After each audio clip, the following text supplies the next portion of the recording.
E aí pessoal, aqui quem fala é o Guto e sejam bem-vindos a mais um vídeo. Hoje a gente fala sobre o capítulo 10 de Under the Green Light. Pra quem não lembra, no último capítulo a gente viu a conversa dos seguranças do Jim com o Matthew e a dona do café, onde o Matthew finalmente entregou uma chave pra eles. E agora a gente meio que volta, né? Porque a gente vai continuar a partir do capítulo 8. No capítulo 8, o Jim no escritório da construtora Shinhwa, ele encontrou o Boo Myung, que é um diretor de uma construtora rival. E lá eles tiveram um encontro bastante agressivo e nada amigável. E ainda o Jin terminou o capítulo 8 dando uma surra no cara, tipo, ele pegando a cara dele, assim. Então a gente volta pra isso, começa o capítulo 10 a partir daí. Então ele coloca o diretor Boo Myung no lugar dele e ele vai dizer: olha, tu me pegou num dia de péssimo humor, tu deu muita má sorte, porque além de eu estar de mau humor, eu fui interrompido no meio das minhas necessidades pra vir aqui, então tu não me irrita. E mesmo quando um dos seguranças do diretor Boo Myung tenta ir pra cima do Jin, ele vai parar o homem e dizer: olha, eu não quero brigar, então vamos parar. O próprio diretor Boo Myung diz pra eles pararem, pra eles não brigarem ali, porque eles não estão no prédio da construtora deles. O diretor garante ao Jin que ainda vai fazer ele se arrepender por isso tudo, e o Jin volta a provocar ele, dizendo: vai lá, conta pra velha então. Vai lá, conta pra velha, no caso seria a dona da construtora, a oficial da construtora. Vai lá e conta pra velha, conta aí o que eu fiz. Nessa tua idade deve ser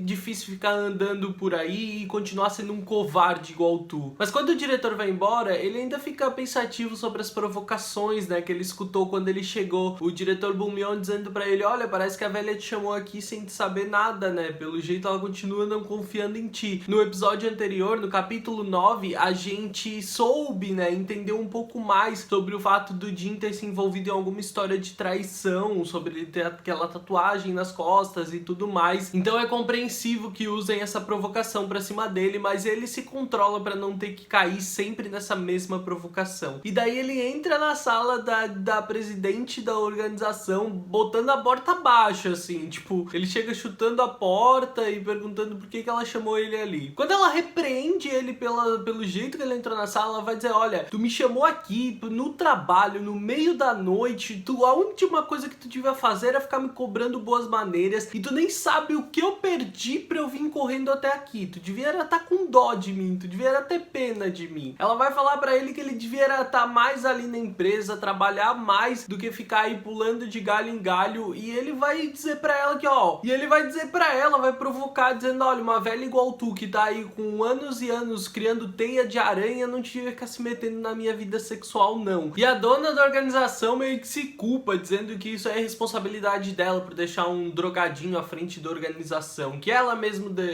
como chefe não deveria ter feito isso. E ela é consolada pela secretária Zhang, que é uma secretária, uma mulher loira que parece um segurança e na minha primeira visão era um homem. Ela tá ali pra auxiliar a diretora e consolar ela, dizendo que não é culpa dela. E a gente ainda vê que existe uma tensão muito grande entre o Jin e a diretora nessa situação toda, onde ela parece descontente de seguir as ordens que a antiga avó dela havia deixado. Eu não entendi muito bem qual é o contexto histórico por trás de toda a organização pra gente poder entender isso, mas eles devem explicar um pouco mais ainda. Eu não duvidaria nada que o Jin tivesse algum envolvimento familiar, né, não direto com a família da diretora, porque na real seria uma proposta bem comum, entendendo que era, por exemplo, um dos núcleos de Walk on Water. Talvez a Jax aproveitasse um pouco desse tipo de plot. Não seria nada surpreendente, na verdade. Quando a secretária diz pra eles andarem de uma vez com essa discussão, com essa reunião, que ela só quer ir pra casa, inclusive, deixa eu dizer pra vocês aqui, eu aposto que a gente tem um casal lésbico aqui, tá? Com certeza a secretária e a diretora são um casal também, e devem entrar aí como plano de fundo das histórias, devem aparecer como núcleo em algum momento. Ela vai dizer que não liga que tipo de homem ele é, a questão é que aquele que tiver as melhores habilidades é o homem pra ela, só que eles tiveram um problema com essas habilidades do Jin. Ela recebeu uma notificação e recebeu de volta uma mala cheia de dinheiro, que o Jin tinha sido responsável por subornar a responsabilidade pela construção do Museu de Artes. Esse é aquele suborno e negociação que ele estava fazendo lá no primeiro capítulo da obra da comic, quando ele acabou esbarrando com Matthew. Quando ele pensa naquilo, ele fica muito frustrado, porque como assim ele não conseguiu resolver aquilo de forma adequada? E ele pensa que ele devia estar distraído, e aí na hora que ele pensa sobre estar distraído, ele se lembra do Matthew, que foi o momento em que ele conheceu o rapaz. O Jim garante que vai tomar a responsabilidade e fazer alguma coisa para resolver essa situação, mas pergunta para ela por que ela tá tão interessada em assumir responsabilidade pela construção do Museu de Artes. Ela explica que não tem a ver com o museu e sim com um terreno que sempre foi disputado por várias das organizações, só que em meio a essas disputas, o governo decidiu tomar uma forma de mediar essa disputa e ele assumiu a responsabilidade pelo terreno e colocou ele a leilão. E a organização que for responsável pela construção do Museu de Artes é quem vai ter prioridade nessa negociação e nas ofertas. Então o Jim logo percebe, né, que foi por isso que ele encontrou o diretor Bum-Yeon no térreo, porque a construtora Bum-Yeon também está interessada nesse terreno e que provavelmente eles tenham ido lá para discutir sobre isso, algum tipo de negociação. E sim, a diretora inclusive vai dizer para ele que ela estava mais irritada com o Jim antes, mas viu a mão dele sangrando e percebe que ele deve ter batido no diretor,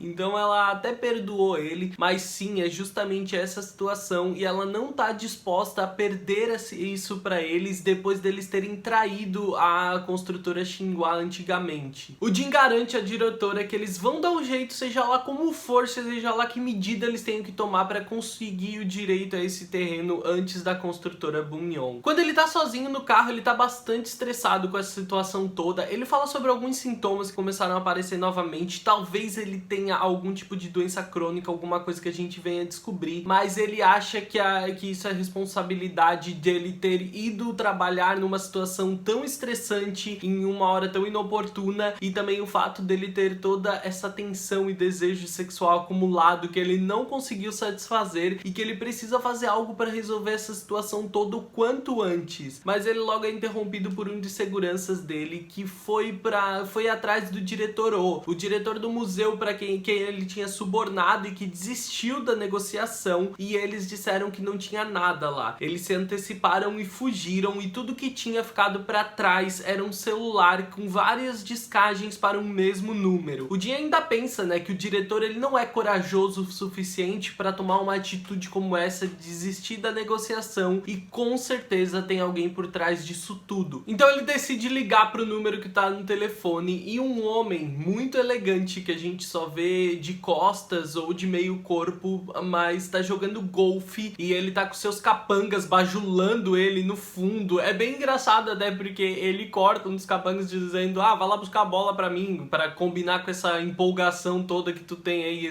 pra te tá sendo assim efusivo, comemorando por causa de uma jogada. Então a gente vê este homem recebendo a chamada, e quando ele atende, né, o Jim pergunta quem é, o que tu fez com o diretor O, e ele responde de forma calma e com um sorriso malicioso, dizendo: olá, Jim Chang-woo, como tu tem passado? E assim acaba o episódio nesse mistério de quem é esse homem. É isso aí, vamos ter mais um personagem a lá mafioso se envolvendo na história. Fiquei bastante curioso porque ele parece ser alguém relevante e que parece mexer com o Jim de alguma forma. A maneira como ele falou com ele dá um certo ar de superioridade. A questão é que eu tô muito curioso para que eles comecem a entregar quais são essas histórias que envolvem o Jim, o que tinha no passado dele, os envolvimentos dele com essas pessoas. Eu quero conseguir entender um pouco mais de onde é que tá vindo tudo isso, e tá sendo muita informação colocada pra gente sem ser explicada ainda. Eu tenho certeza que em breve a autora deve explicar tudo, mas isso só aumenta a minha curiosidade. Agora com esse personagem novo eu fiquei ainda mais curioso. Eu espero que esse vídeo tenha sido de alguma forma esclarecedor e interessante sobre a obra. Espero que vocês estejam acompanhando. Se estiverem acompanhando, deixa aqui nos comentários o que estão achando da obra. Deixa o like se gostou do vídeo. Se é novo por aqui, se inscreve, ativa as notificações, me segue nas redes sociais. Eu sou @gutunu no Twitter e no Instagram. Eu vejo vocês no próximo vídeo. Um grande beijo.